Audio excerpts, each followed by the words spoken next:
va y aller doucement. Excusez-nous, chanson. On va partir avec Christian Girard qui est avec nous ce matin. Annie qui est encore là avec le manteau sur le dos, mais on est en pleine partir. Mais le livre que Christian a porté est tellement beau. Oui, en plus. Toujours des beaux livres. Christian, d'abord, bonne année. Très heureuse de te retrouver. Merci. Je suis vraiment contente avec moi aussi. J'ai suivi tes couvertures de livres sur Facebook. Fantastique. Tes suggestions littéraires de ma Suisse lointaine, je les ai toutes suivies. Puis là, ce matin, encore un beau livre. Oui. Rien n'est fini, tout commence. Qu'est-ce que c'est ça? Ça, c'est un entretien qui est étalé sur 3 ans. C'est Gérard Bérébi qui est fondateur et directeur des éditions Alia, un éditeur français que j'aime beaucoup. Et Gérard Bérébi a talonné Raoul Vaneigem pour avoir des entretiens avec lui. Raoul Vaneigem, qui c'est? Peu de gens le connaissent. C'est, on pourrait dire, un auteur, penseur français qui était membre de l'Internationale situationniste et qui a écrit le livre « Traité de savoir-vivre à l'usage des jeunes générations » qui a été publié en 1966 et qui a contribué à mettre le feu aux poudres de mai 68. Ouais, c'est la prémisse. Donc, c'est ça. Puis Raoul Vaneigem ne parle pas beaucoup en public, n'accorde jamais d'entrevue et tout ça, et ce qui fait que le document, juste ça, fait que le document est très précieux. Et donc, Raoul Vaneigem, excusez, je suis un peu essoufflé, j'arrive de dehors. Ouais, mais il y a une petite neige aussi qui tombe, là, ça. Et Raoul Vaneigem, donc, né en Belgique, dans un quartier ouvrier, famille ouvrière, père syndicaliste, socialiste, non affilié avec Staline et l'URSS. Donc, on voit son enfance, sa formation idéologique déjà à l'enfance et tout ça, et la radicalisation de sa pensée au moment des études universitaires, au moment où il découvre les champs de Maldoror de Lautréamont et toute l'œuvre de Lautréamont.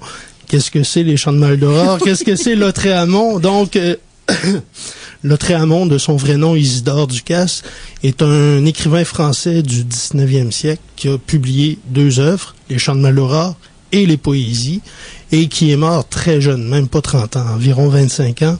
On connaît peu de choses de lui. Il y a une photo, on dit que c'est lui, mais bon, c'est pas sûr ça et tout mythique. Ça. Donc, juste pour dire un peu dans quel anonymat s'est déroulée la mort de Lautréamont, l'avis de décès, c'est le concierge de l'immeuble où habitait Isidore Ducasse qui l'a signé.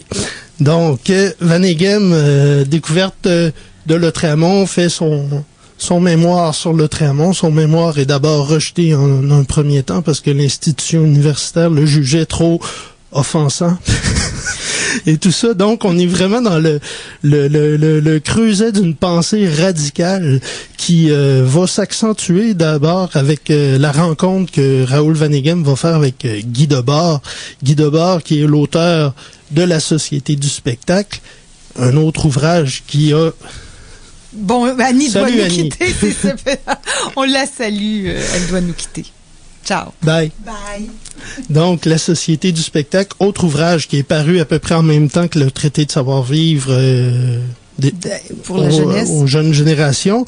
Et donc, 2 ouvrages complémentaires qui ont mis le feu aux poudres à mai 68. Et donc, Vaneigem nous raconte tout ça jusqu'à aujourd'hui. Et faut dire, le titre, c'est « Rien n'est fini, tout commence ». Vaneigem, c'est lui qui a trouvé le titre, c'est lui qui a insisté pour le titre, parce qu'il faut comprendre que, bien que ce soit des mémoires, entre guillemets, c'est pas un livre passéiste, c'est pas un livre nostalgique, parce que Vaneigem a poursuivi toujours cette pensée radicale. Pardon. À tes souhaits.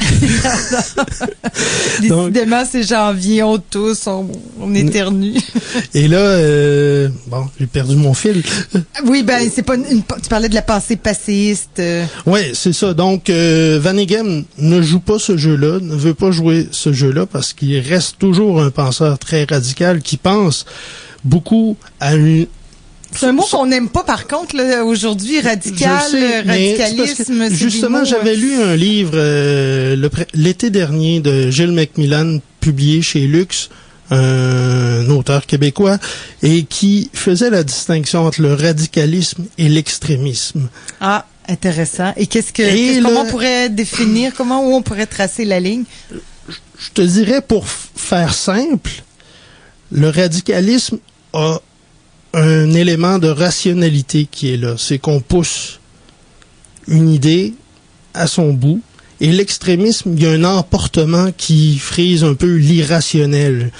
Donc, qui va jusqu'à commettre des attentats, par contre. Par exemple. Et jusqu'à la mort et tout ça. Le radicalisme, c'est la volonté de créer des situations où comment dire, je parle mes mots. C'est plus rationnel. C'est plus rationnel. Plus rationnel et on va au bout de cette rationalité-là, mais il n'y a pas d'emportement. Ça découle d'une critique rigoureuse, d'une critique appuyée, et c'est de poser les gestes en cohérence avec cette critique-là.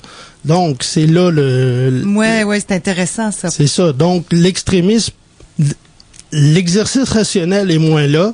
C'est plutôt, on s'abreuve de paroles sans les remettre en question et on agit en fonction d'un mot d'ordre. Donc, je sais pas si tu vois un peu... mais je trouve que la nuance est vraiment intéressante parce que tout à l'heure, tu parlais de radicalisme. Je me dis, oh mon Dieu, aujourd'hui, là, au moment où on se parle, ça a une connotation, mais effectivement, ça vient préciser là, ce que tu dis. Parce que là, on parle d'extrémisme. Pour les événements qui nous intéressent cette semaine, on parle d'un extrémisme religieux. Ouais. Donc, c'est pas une pensée politique radicale qui critique un système en place. C'est ça, là. Tout à fait. Excellent. Bon, non, mais c'est bien. Et c'est ça, donc, Vaneigem, c'est ça, son parcours, donc, met en lumière quand même sa pensée, sa réflexion sur le monde, et je vais lire un extrait plus tard sur le mot de la fin de Vaneigem.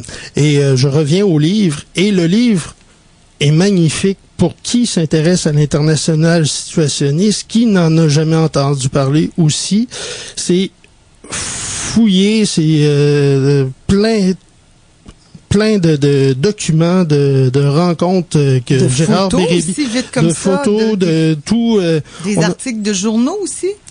Oui, tout ça. C'est ça, il y a plein de choses là, ce que je vois a priori, là, comme ça, je vois. C'est fascinant parce que la couverture est magnifique, mais là, quand on l'ouvre, c'est vraiment c'est ça, plein de documents qui sont bout à bout, là. Pour faire une image simple, là, de ce que c'était l'international situationniste, pour beaucoup, c'est le dernier avant-garde, la dernière avant-garde du 20e siècle, qui ont poussé, moi, je résume un peu le programme des avant-gardes comme Dada, le surréalisme et tout ça, c'était surtout de conjuguer les deux mots d'ordre de Rimbaud et de Marx, changer la vie et transformer le monde.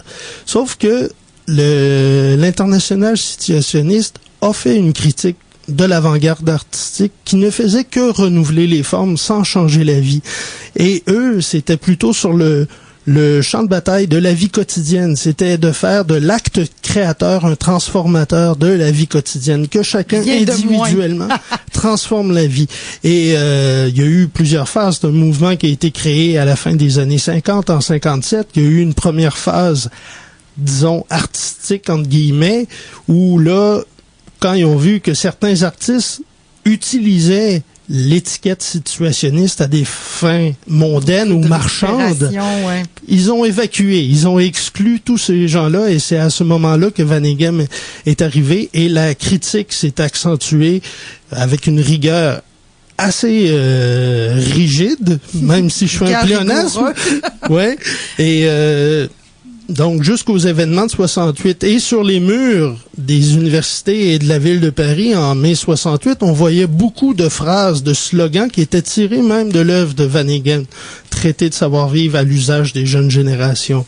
Donc, il y a une forme là, je veux pas m'avancer trop, mais est-ce qu'il y aurait une forme d'anarchisme dans tout ça? Oui, parce que les situationnismes et Vaneigem, ont toujours fait référence aux communes anarchistes à l'époque de la guerre civile en Espagne qui prônaient l'autogestion. Et Vaneigem, le point de l'autogestion, il l'a toujours défendu, il le défend encore. Et même plus que jamais aujourd'hui, que les individus se rassemblent en communauté et s'autogèrent eux-mêmes, coupés de toute influence bancaire, financière, dont l'État est le chien de garde. De libre-échange dans tous ces beaux pays. Là, tu comprends la radicalité, là. On n'est pas dans...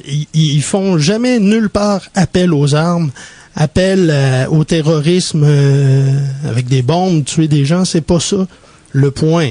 C'est sur le plan critique, mais une critique qui est libre et farouchement libre de toute mondanité, de toute spectacularisation de l'avant-garde de la révolte. Ça résonne aujourd'hui, hein? Tout à fait. Ça a une grosse résonance, tout ce que tu me dis là. Je vais le lire avec attention parce que je trouve que c'est un son de cloche qui est vraiment intéressant, particulièrement là, cette semaine. Puis, si tu me permets, puisque tu m'amènes sur le plan d'aujourd'hui, je vais lire un petit extrait.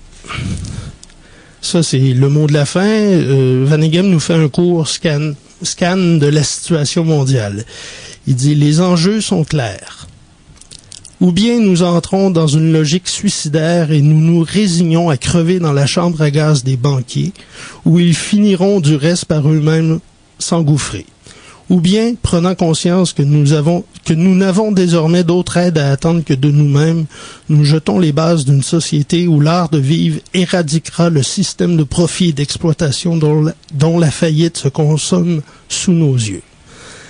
Nous n'avons pas besoin d'idéologie pour faire fonctionner les écoles, les hôpitaux, les transports, les logements, les entreprises socialement utiles, métallurgie, énergie renouvelable, textile, alimentation naturelle, etc.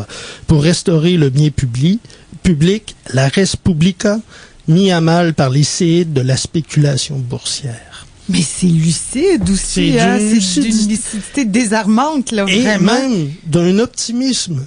On lui reproche encore son optimisme à Vaneigem. C'est qu'il croit fermement à un élément humain, à l'individu qui prend. Donc, mais on a l'impression que c'est un idéal qui est atteignable tout à fait. En t'écoutant parler, en lisant le livre, j'imagine qu'on a l'impression que cet idéal-là est à portée de main. Moi, tout à fait. C'est ce que j'aurais l'impression. Et c'est cette espèce de critique, ce qui est essentiel dans le discours situationniste, si je peux dire ça, et qui dépasse une idéologie entre guillemets situationniste, c'est une critique de l'intérieur du système capitaliste qui crée une image d'une liberté qu'on peut confondre avec un pouvoir d'achat. Oui, c'est ça, on est très limité dans notre liberté. Une société qui, dans son cadre financier et moral, crée des consommateurs sages qui veulent jouir sans entrave, mais entendons-nous au profit de qui? Oui, c'est ça. La grande question et ce sera la conclusion. Christian, rien n'est fini, tout commence. Chez Alia, Gérard Bérébi et Raoul Vaneigem. Un livre à lire avec passion. Merci beaucoup, Christian. Très heureuse de t'avoir retrouvé. Encore une fois, on mettra le lien sur la page Facebook des Matins éphémères. Il est 8h47 minutes.